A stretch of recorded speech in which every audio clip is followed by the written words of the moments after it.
Welcome to सबका topper. और इस चैनल में हम आपको केमिस्ट्री क्लास 12 में चल रहे हैं, जो चैप्टर सॉल्यूशन चल रहा है हमारा, उसमें जो लास्ट टॉपिक हमने डिस्कस किया था वो एजोट्रॉप्स था, एजोट्रॉपिक मिक्सचर। और एजोट्रॉपिक मिक्सचर आपने देखा होगा। तो हम अब जो स्टार्ट कर रहे हैं आज, वो हमारा लोअरिंग ऑफ वेपर प्रेशर से आ रहा है, that is related to vapour pressure. और उसके अकॉर्डिंग फिर हम आगे कॉलिगेटिव प्रॉपर्टीज़ को डिस्कस करने वाले हैं। तो आज हम स्टार्ट करते हैं आपको केमिस्ट्री के चैप्टर सॉल्यूशन में। This is your chemistry.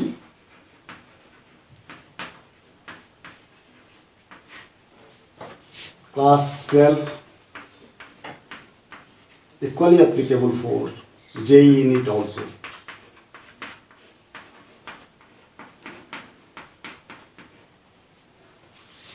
Chapter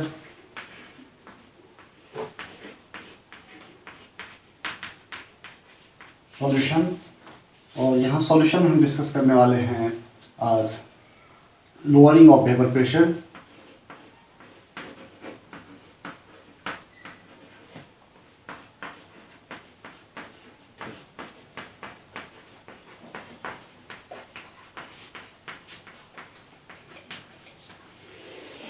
vapour pressure तो सारे कुछ हम लोग अभी जहाँ तक डिस्कस किए हैं उसको एक रिकैप देखें हम और रिवाइज करने की कोशिश करते हैं। जस्ट इज़ोट्रॉपिक मिक्सचर तक हम लोग पहुँचे थे, और इज़ोट्रॉपिक मिक्सचर में आपने देखा था कि मिनिमम बॉइलिंग इज़ोट्रॉप कैसे होते हैं, मैक्सिमम बॉइलिंग इज़ोट्रॉप क्या होते हैं, ये सारा डिस्कस किए थे हम लोग। बेसिकली सॉल्यूशन चैप्टर में अब जो हम सबसे इंपॉर्टेंट पार्ट में आ रहे हैं वो हमारा कॉलिगेटिव प्रॉपर्टी होता है। What do you mean by colligative property? तो कॉलिगेटिव प्रॉपर्टी में मैं इतना समझाऊं कि उससे पहले आपको वेपर प्रेशर के बारे में थोड़ा सा हिंट करना चाहूँगा कि वेपर प्रेशर जो हम लोग अभी तक सीखे हैं,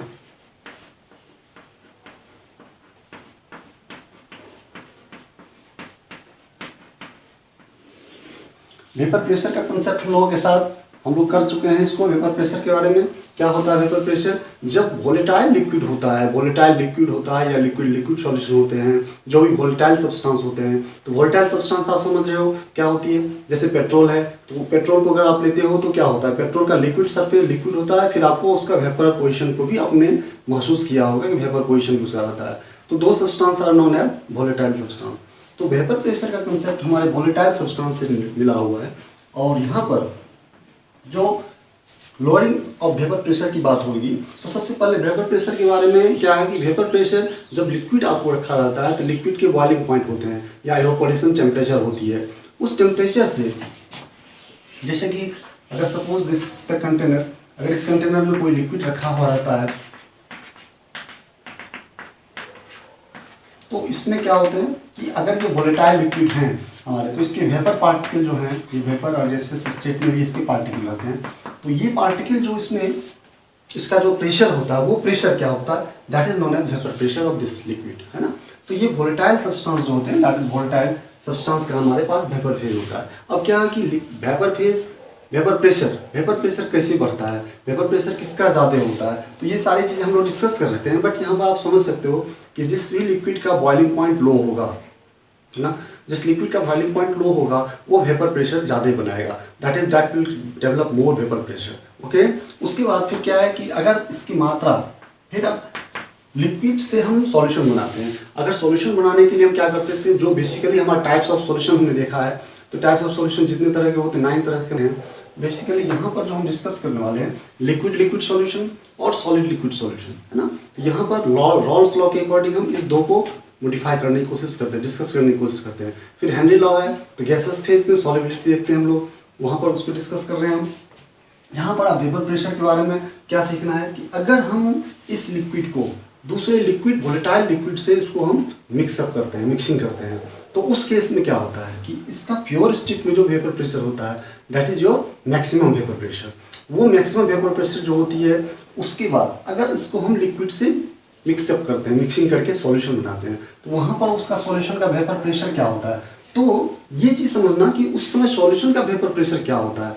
तो जो भी सॉल्यूशन का वेपर प्रेशर की बात होती है, वहाँ पर दो लॉ यहाँ पर प्रीडोमिनेंट रोल प्ले करते हैं, जैसे कि रॉल्स लॉ और Dalton's law of partial pressure.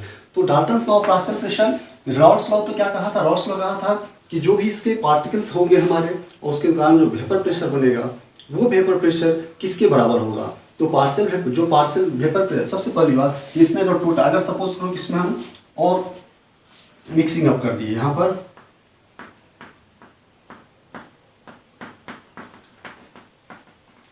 हमने मिक्सिंग किया तो ये वोलेटाइल, दोनों का वोलेटाइल, दोनों के पार्टिकल यहाँ पर आ जाएंगे, है ना।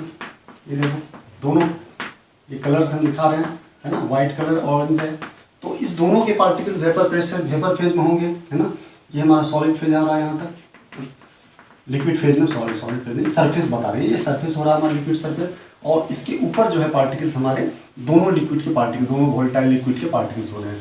तो इस केस में जो यहाँ पर प्रेशर का, टोटल प्रेशर का जो वेपर प्रेशर जो होगा, वो वेपर प्रेशर क्या होगा? That vapour pressure is your P1 plus P2। अगर ये बाइनरी सॉल्यूशन है तो P1 अगर सॉल्यूट है या P1 अगर सॉल्वेंट है तो P2 को सॉल्यूट के रूप में लेंगे हम। This is binary solution. तो ये हमारा डाल्टन्स लॉ का था, ये डाल्टन्स लॉ के अकॉर्डिंग होता है कि टोटल वेपर प्रेशर जो होती है वो P1 प्लस P2 के बराबर होता है। तो जब भी P1 और P2 में बांट के देखते हैं, so that is called partial vapour pressure. ये पार्शियल, P1 जो पार्शियल, ये पार्शियल कहलाता है।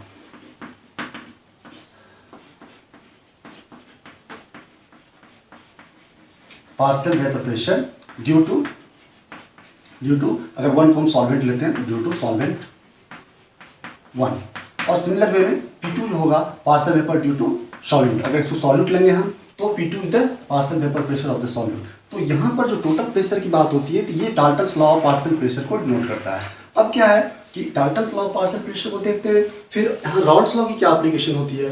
रॉड्स लॉ सीधे सीधा कहता है कि जो इसका ये पार्शियल प्रेशर P1 का जो वैल्यू होगा, वो रॉड्स लॉ क्या कहा था, वो P1 का वैल्यू जो होगा P1 नॉट और x1 के बराबर होगा। तो सिंपल वे में आप कह सकते हो कि, और P2 बराबर क्या होगा, P2 is your P2 not x2। तो दोनों इंपॉर्टेंट पॉइंट हो गया कि P1 नॉट x1 और P2 नॉट x2। तो ये यहाँ पर क्या करता है, अगर आप रॉड्स लॉ को ऐसे कहोगे तो प्रोपोर्शनलिटी में हम कहेंगे कि पार्शियल प्रेशर जो है सो प्रोपोर्शनल होता है उसके मोल फ्रैक्शन के बराबर, उस सॉल्यूट या सॉल्वेंट के मोल फ्रैक्शन के बराबर। पार्शियल प्रेशर जो होता है उसके मोल फ्रैक्शन के बराबर होता है, मोल फ्रैक्शन प्रोपोर्शनल होता है। लेकिन अगर इक्वल टू कहना होगा तो इक्वल टू में क्या बोलेंगे हम, इक्वल टू में ये कहेंगे कि अगर P1 इज इक्वल टू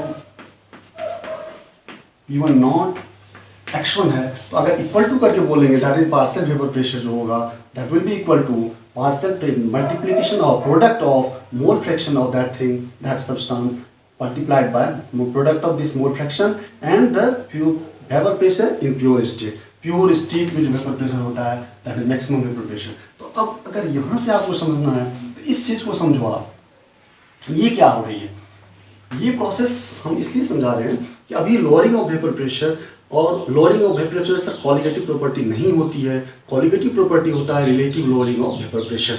वहाँ पर हम डिस्कस, यहाँ पर देखने वाली बात ये है, अगर P1 नॉट, तो इसकी वैल्यू P1 की जो वैल्यू हो गई वो क्या होगी, P1 नॉट से कम होगा या ज़्यादा होगा, ये समझो।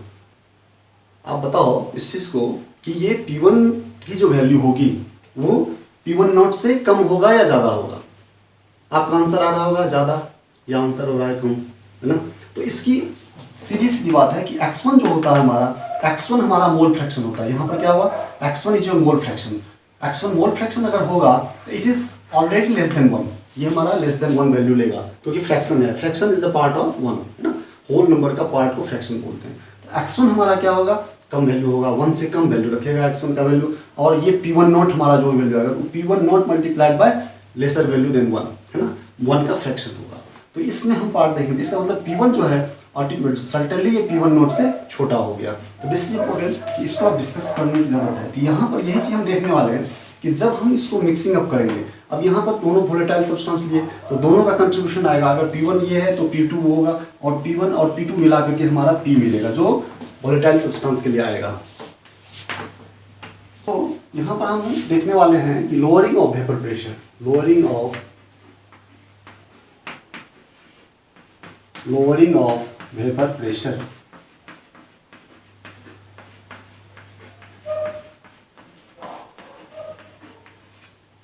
लोअरिंग ऑफ वेपर प्रेशर, और जो सॉल्यूशन का क्राइटेरिया होगा यहाँ पर, वो सॉल्यूशन हमारा डाइल्यूट सॉल्यूशन होगा। दिस मोस्ट इंपोर्टेंट पॉइंट, ये हमारा डाइल्यूट सॉल्यूशन की बात होती है। और डाइल्यूट सॉल्यूशन के बारे में आपने पहले सीखा है कि डाइल्यूट सॉल्यूशन क्या होते हैं हमारे, कि सॉल्यूट की जो अमाउंट होती है, अमाउंट ऑफ सॉल्यूट जो होता है, अमाउंट ऑफ सॉल्यूट बताए थे, is very very less than other constituent part, other part या अदर कंस्टिट्यूएंट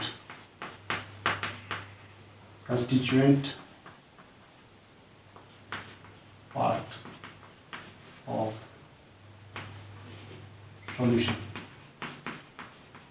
तो ये सॉल्यूट की जब मात्रा कम होती है अदर यानी सॉल्वेंट के अकॉर्डिंग, अगर सपोज करो बहुत ज़्यादा मतलब ज़्यादा ही कम की बात हो रही है ना, डाइल्यूट सॉल्यूशन का मतलब क्या होगा, कुछ ज़्यादा ही नंबर में कम हो, है ना, अमाउंट में कम हो, है ना, तो वो हमारा, अगर बाइनरी सॉल्यूशन की ही बात, ज़्यादातर हम लोग बाइनरी सॉल्यूशन की बात करते हैं, तो उसमें हम ये देख रहे हैं कि सॉल्यूट की मात्रा जो है अदर पार्टिकल्स के कंपैरिजन में उसका मोल फ्रैक्शन जो भी है वो कम और लेसर वैल्यू को अटेन करता है।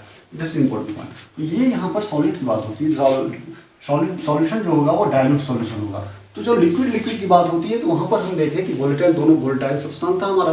अब ये बात होती है कि लोअरिंग ऑफ वेपर प्रेशर की बात। अच्छा, लोअरिंग ऑफ वेपर प्रेशर हमारा क्या होता है, जब सॉल्यूशन बनाते हैं दो चीज़ से, तो जो प्योर स्टेट में जो भी अमाउंट, जो भी सब्सटेंस होता है, उसका जो प्रेशर होता है वो क्या होता है, वो मैक्सिमम होता है। जब भी वो सॉल्यूशन में जा रहा है तो उसकी पार्शियल प्रेशर जो होती है, वेपर प्रेशर जो होती है, वो कम हो जाती है, जो वो प्योर स्टेट में रहता है। इसका तो रीजन आप समझ सके हो, रीजन आप लोग समझ लिए हो कि उसमें क्या कंडीशन। तो अब हम ये देखते हैं कि लोअरिंग ऑफ वेपर प्रेशर का मतलब क्या हुआ, क्योंकि लोअरिंग ऑफ वेपर प्रेशर जब हम समझेंगे तो वेपर प्रेशर पर इतना फोकस क्यों किया जा रहा है, कि आगे जब हम बॉइलिंग पॉइंट को डिस्कस करते हैं तो बॉइलिंग पॉइंट का कंसेप्ट क्या होता है, जब वेपर प्रेशर उसका एटमॉस्फेरिक प्रेशर के बराबर हो जाता है, तो उस टेम्परेचर को, जिस टेम्परेचर पर ये कंडीशन फुलफिल होता है, that temperature is known as boiling point temperature, है ना।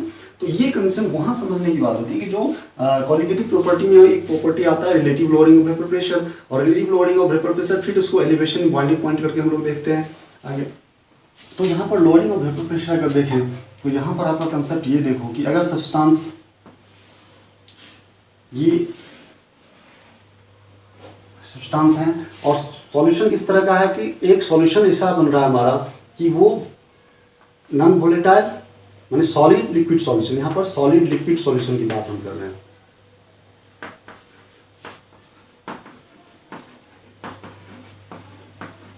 सॉल्यूशन की टाइप जो हो रही है हमारी वो सॉलिड लिक्विड टाइप की सॉल्यूशन हो रही है। तो सॉलिड जो है हमारा, यहाँ पर सॉलिड को जो हमारा है ये नॉन वोलेटाइल है,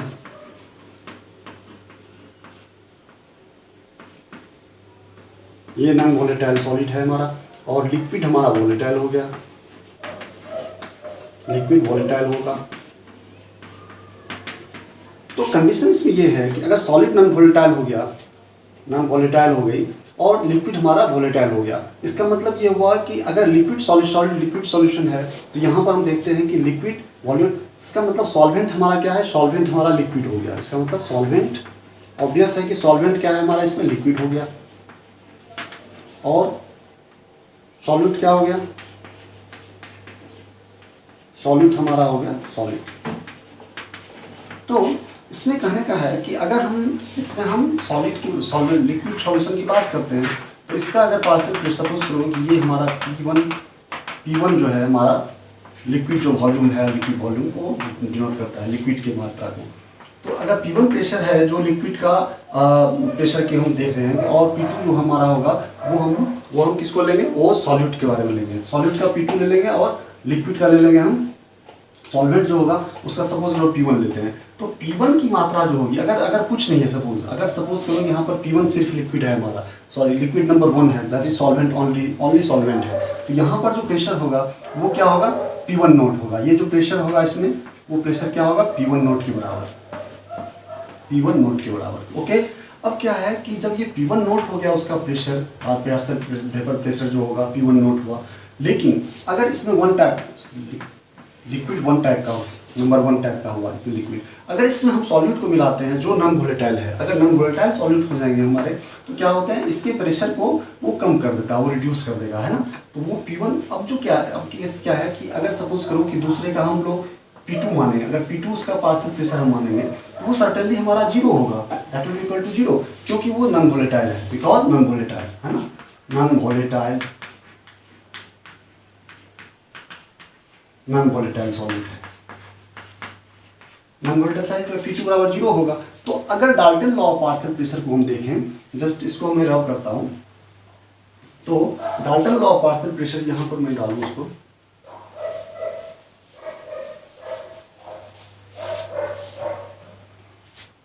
डाल्टन्स लॉ के अकॉर्डिंग क्या होगा, P equal to total pressure जो होगा वेपर प्रेशर वो क्या होगा, P1 प्लस P2 ये होगा। और P1 प्लस P2 हम क्या देखते हैं कि ये जो कंडीशन आ रहा है ये हमारा P1 क्या है, P1 हमने सॉल्वेंट माना है ना, P2 को हमने सॉल्वेंट माना है। जो P1 और P2 की बात हो रही है, नंबर वन जो है 1 हमारा सॉल्वेंट को रिप्रेजेंट करता है और 2 हमारा सॉल्वेंट के लिए सब्स्टिट्यूट ऐड कर रहे हैं। तो यहाँ पर P1 के बारे में क्या होगा, P1 जो हमारा वो होगा P1 नॉट x1 प्लस ये होगा P2 नॉट x2। अब यहाँ पर क्या होगा, ये टर्म हमारा जीरो हो रहा है, ये टर्म हमारा कंप्लीट जीरो हो गया, तो ये हो गई हमारे P1 नॉट x1। तो ये टर्म जीरो होने से अब जो प्रेशर आ रहा है ये P के बराबर आ रहा है। ये प्रेशर P वेपर प्रेशर जो सॉल्यूशन का आ रहा है वो P1 नॉट x1 आ रहा है। पहले जो कंडीशन था हमारा वो कितना था आपका, वो जो इनिशियल फेज जब सब्सटेंस इनिशियल फेज में था तो वहाँ पर हमारा वेपर प्रेशर कितना था, that vapour pressure is your P1 not, ये इनिशियल प्रेशर हो गया।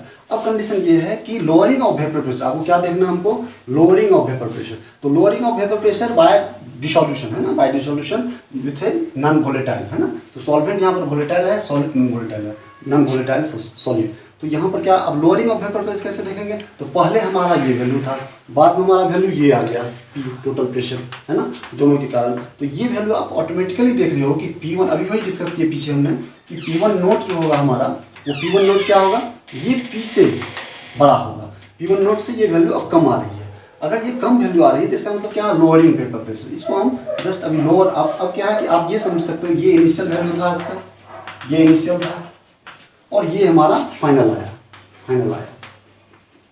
बाद का आया। तो लोअरिंग के लिए क्या करेंगे, मैडम लोअरिंग के लिए हम जस्ट रब करके फिर ऊपर डाल देते हैं। आपको लोअरिंग देखो यहाँ पर, लोअरिंग ऑफ वेपर प्रेशर क्या हो जाएगा,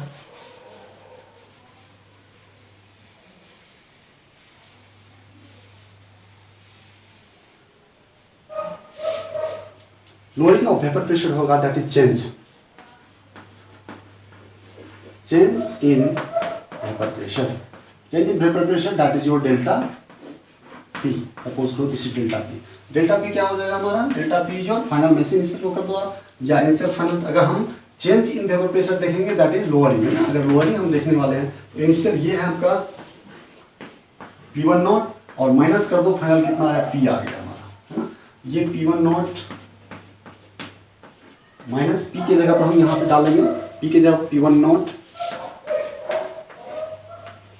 x1 करेंगे, और ये हमारा अगर P1 नॉट हमारा कॉमन हो गया तो ये 1 माइनस x1 हो गया। और x1 क्या है हमारा, सॉल्वेंट का mole fraction, x1 is the solvent का मोल फ्रैक्शन होगा। अब ये सॉल्वेंट का मोल फ्रैक्शन अगर हो गया तो इसमें हम देखते हैं कि 1 minus x1 plus x2, mole fraction में क्या रिलेशन होता है, x1 plus x2 equals to 1। तो अगर 1 माइनस x1 है it can be written as P1 not x2 और ये हमारा डेल्टा P निकल गया। अब कंडीशन ये है कि ये हमारा डेल्टा P आ गया। तो अब जो कॉलिगेटिव प्रॉपर्टी हम देखते हैं, तो कॉलिगेटिव प्रॉपर्टी का क्या कंसेप्ट है, colligative property this is lowering of vapour pressure is not a colligative property. क्यों, क्योंकि अगर कॉलिगेटिव प्रॉपर्टी होगा तो वो कॉलिगेटिव प्रॉपर्टी अगर आप समझो तो वो सॉल्यूशन में सॉल्यूट के फ्रैक्शनल नंबर पे डिपेंड करता है। सॉल्यूट के फ्रैक्शनल नंबर पे डिपेंड करने का मतलब क्या होगा, that is mole fraction of solute जो होगा उस पर वो डिपेंड करेगा। तो अभी क्या है कि लोअरिंग ऑफ वेपर प्रेशर में हम P1 नॉट भी इसके साथ अटैच हो रखा है। तो इसीलिए जब हम relative lowering of vapour pressure करेंगे तो relative lowering of vapour pressure क्या होगा कि इसका जो चेंज इन वेपर प्रेशर हुआ with respect to initial maximum pressure, with respect to initial maximum pressure के रिस्पेक्ट में हम देखना चाहेंगे, तो उसके रिस्पेक्ट में जब देखेंगे तो delta P upon P1 not हो जाएगा। तो अगर P1 नॉट यहाँ आ जाएगा तो P1 not already cancel out हो जाएगा, दोनों साइड डिवाइड हो जाएगा, तो x2 के बराबर हो जाएगा। तो relative lowering of vapour pressure यहाँ पर मैं डाल दूँ, आप लोग कर लो इसको, और यहाँ पर हम फिर relative lowering of vapour pressure देख लेते हैं। और relative lowering of vapour pressure जो होगा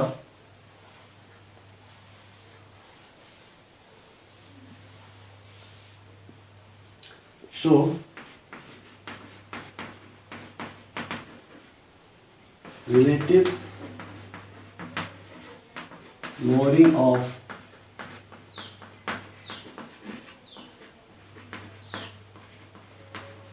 vapor pressure, that is delta P with respect to P1 not, जो मैक्सिमम इनिशियल वैल्यू था। तो ये delta P upon P not, तो यहाँ से अगर देखेंगे डेल्टा P यहाँ पर आ गया आपको P1 not x2 divide by P1 nought, और this is equal to x2। This is most important thing. ये x2 जो हो गया ये हमारा क्या आ गया, मोल फ्रैक्शन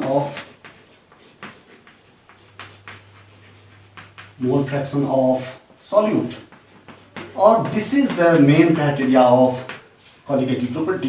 तो ये जस्ट हम अगले क्लास में डिस्कस करते हैं कि कॉलिगेटिव प्रॉपर्टी जो होती है वो मोल फ्रैक्शन पे डिपेंड करता है सॉलिड पे, so they are known as colligative property.